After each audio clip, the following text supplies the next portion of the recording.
আপনি আপনার অভ্যাসকে বদলাতে চান, তাহলে কোনো কাজ করার আগে আপনি নিজেকে জিজ্ঞাসা করুন, এই কাজটা করার পর আমার কী পরিচিতি হবে, আর নিজের পরিচয় জেনে নেবে।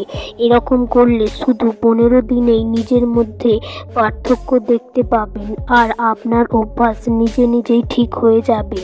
নাম্বার 2, যদি একটা ব্যক্তি বেশি ঘুমায়, তাহলে এর মানে ওই ব্যক্তি ভেতর শ্বাসরুদ্ধ হয়ে কোনো কিছুর জন্য দুঃখিত। নাম্বার 3, ইরেজার আবিষ্কার করার আগে পেন্সিলের লেখা মোছার জন্য ব্লেডের ব্যবহার করা হতো। নাম্বার 4, চোখের নিচে কালো কালির দাগ পড়লে 1 ভাগ লেবুর রসের মধ্যে 4 ভাগ জল মিশিয়ে মালিশ ধুলে কিছুদিন পর থেকে দাগ মিলিয়ে যাবে। নাম্বার 5, প্রতি বছরে 2 মিনিট 61 সেকেন্ডের হয়। ডিগ্রি তো কেবল পড়ার খরচ, বাস্তবিক শিক্ষা তো আচরণ থেকে আসে।